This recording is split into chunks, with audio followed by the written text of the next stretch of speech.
નમસ્કાર પેન્શનર મિત્રો.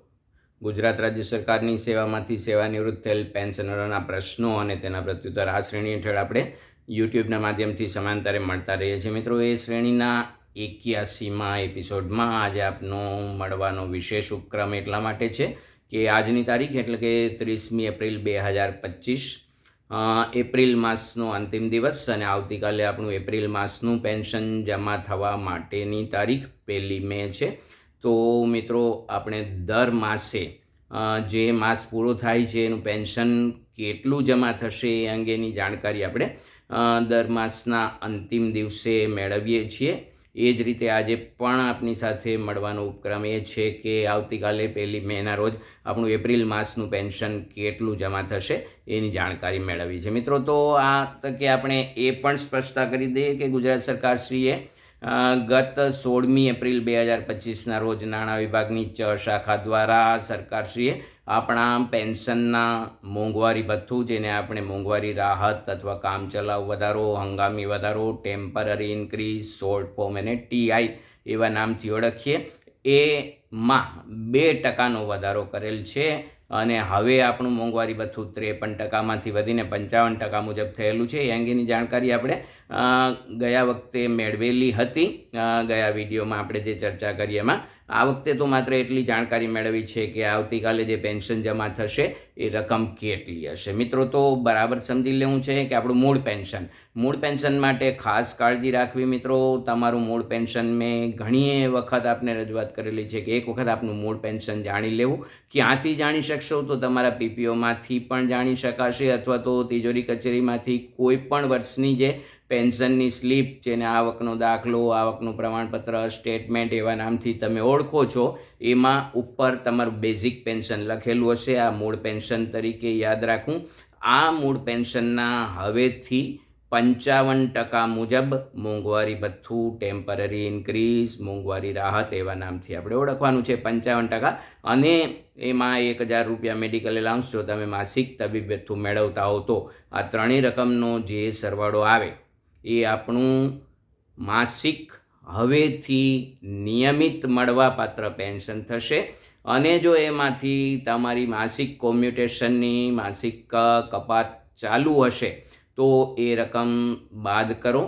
તો આ પછી રકમ બાદ કર્યા પછી જે ચોખ્ખી રકમ આવશે એને આપણે માસિક ચોખ્ખું પેન્શન એવા નામથી ઓળખશું. મૂળ પેન્શન વત્તા મૂળ પેન્શનના 55% મુજબનું મોંઘવારી ભથ્થું અને 1000 રૂપિયા મેડિકલ એલાઉન્સ જો લેતા હોય તો મોટાભાગના પેન્શનરો મેડિકલ એલાઉન્સ લે જ છે, કારણ કે માસિક 1000 રૂપિયા તબીબી ભથ્થા તરીકે આપણને મળે છે. આ ત્રણેય રકમનો સરવાળો અને કોમ્યુટેશનની રકમ એમાંથી બાદ કરો. આ રીતે જે આવશે આપણું ચોખ્ખું માસિક પેન્શન હશે. પરંતુ મિત્રો, આ સરકારશ્રીના તારીખ 16મી એપ્રિલ 2025ના જે ઠરાવથી જોગવાઈ કરેલી છે તે મુજબ આપણું 2%નો મોંઘવારી ભથ્થાનો જે રકમ લેણી થતી હતી તે જાન્યુઆરી 2025ના માસથી, એટલે કે 3 માસનો તફાવત પણ આ માસના પેન્શન સાથે આપણે મેળવવા પાત્ર થાય છે.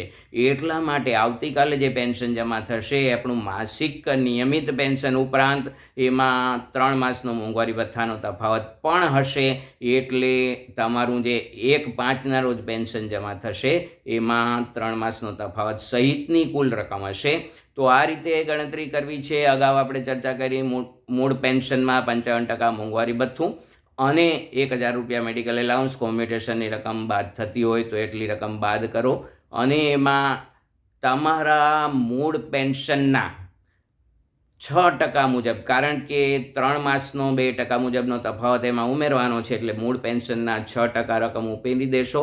એટલે 1/5ના રોજ જે પેન્શન આવતીકાલે જે જમા થવાનું છે એ કુલ પેન્શન આટલું હશે, કારણ કે એમાં 3 માસનો મોંઘવારી ભથ્થાનો તફાવત પણ આપણને મળવાપાત્ર થાય છે. બીજી રીતે ગણતરી કરવી હોય તો તમારું માર્ચ માસનું પેન્શન જે 2 એપ્રિલના રોજ જમા થયેલું હશે, આ માર્ચ માસના પેન્શનની રકમ તમારી પાસબુકમાં જે હોય એમાં મૂળ પેન્શનના 8% ઉમેરો, કારણ કે આપણને 2%નો મોંઘવારી ભથ્થાનો વધારો આ એપ્રિલ માસથી મળવાપાત્ર થાય છે અને જાન્યુઆરી, ફેબ્રુઆરી, માર્ચ 3 માસનો તફાવત છે. એમ કુલ આપણે 2% મુજબ 4 માસનો જો મોંઘવારી ભથ્થાનો તફાવત જે મૂળ પેન્શન હોય એમાં એના 8% ઉમેરો તો 2-4ના પેન્શનમાં જે રકમ હશે એમાં 8% રકમ ઉમેરો એટલે તમારું આ 1/5ના રોજ જે આવતીકાલે પેન્શન જમા થવા પાત્ર છે એ આ મુજબ હશે મિત્રો. તો આ મુજબની ગણતરી કરવી છે. આપણે ઉદાહરણ સાથે પણ સમજીએ મિત્રો. આપણને ખબર છે કે આપણું હાલમાં સરકારશ્રીની જે જોગવાઈ અનુસાર 7મા પગાર પંચની જોગવાઈ અનુસાર આપણું મૂળ પેન્શન જો લઘુત્તમ પેન્શનના દરને આપણે ઉદાહરણ તરીકે સ્વીકારીએ છીએ. લઘુત્તમ પેન્શન 9,000 રૂપિયા છે. તો 9,000 રૂપિયા લઘુત્તમ પેન્શન હોય એના ઉપર અત્યાર સુધી જે 53% મુજબ મોંઘવારી ભથ્થું મળતું હતું 4,770 અને 1,000 મેડિકલ એલાઉન્સ, આ ત્રણેય રકમનો સરવાળો 14,770 થાય. હવે આ જે 4,770 53% મુજબ હતું 9,000નું, એની જગ્યાએ હવે 55% મુજબ મોંઘવારી ભથ્થું થશે 9,000ના 4,950 અને એમાં 1,000 રૂપિયા મેડિકલ એલાઉન્સ એટલે 14,950 માસિક તમારું નિયમિત પેન્શન થશે જો તમારું મૂળ પેન્શન 9,000 હોય તો. આ એક ઉદાહરણ તરીકે સ્વીકારીએ છીએ મિત્રો. તો હવે એમાં 2% મુજબ 3 માસનો તફાવત, કારણ કે જાન્યુઆરી, ફેબ્રુઆરી, માર્ચ 3 માસનો તફાવત આપણે 2% મુજબ જે 6% ઉમેરવાના થાય છે એ 9,000ના 6% પ્રમાણે ગણીએ એટલે 540 ઉમેરો એટલે તમારા જે ગયા માસનું એટલે કે 2 એપ્રિલના રોજ જે પેન્શન જમા થયેલું હતું 14,770 એમાં તમે 8% મુજબ 4 માસનો મોંઘવારી ભથ્થાનો તફાવત ઉમેરો તો 14,770માં 720 ઉમેરો એટલે 15,490 થાય. અને બીજી રીતે ગણીએ તો હવે 55% મુજબ જે મોંઘવારી ભથ્થું કર્યું એટલે આપણું જે માસિક નિયમિત પેન્શન 14,950 થાય અને એમાં 3 માસનો તફાવત 540 ઉમેર્યો એટલે 15,490 થાય. તો આ રીતે પણ ગણતરી તમે કરી શકશો. ખાસ કાળજી રાખો મિત્રો, તમારા મૂળ પેન્શનની ગણતરી હંમેશા એક જગ્યાએ કાં તો નોંધી લો અથવા તો તમારા યાદ રહે એ રીતે તમારું મૂળ પેન્શન આટલું છે જેથી કરીને તમે દર માસે તમારા પેન્શનની ગણતરી કરી શકશો. આ ખાસ કાળજી રાખવી. સાથે સાથે બીજી એક પણ માહિતી તમને આપવાની છે કે આવતીકાલથી એટલે કે 1 મેના રોજથી આપણું વાર્ષિક હયાતી ખરાઈ કરવા માટેનો સમય મર્યાદા પણ શરૂ થાય છે. મે, જૂન અને જુલાઈ 3 માસ માટે આપણે હયાતી ખરાઈ ગમે ત્યારે કરાવી શકીએ છીએ. આ અંગેની વિગતવાર માહિતી હું પછીથી આપીશ. તો હાલ પૂરતું એટલું યાદ રાખીએ કે આ હયાતી ખરાઈ માટેના માસ મે, જૂન, જુલાઈ છે. આપણે વિગતવાર માહિતી યાદી રૂપે આપણે આપીએ છીએ, આપ જાણો જ છો. આમ છતાં પણ નાની નાની બાબતોની જે કાળજી રાખવાની છે વાર્ષિક હયાતી ખરાઈ બાબતે એ 4-5 દિવસની અંદર હું આપની સાથે ફરીથી પાછો મળીશ, ત્યારે જાણકારી આપીશ.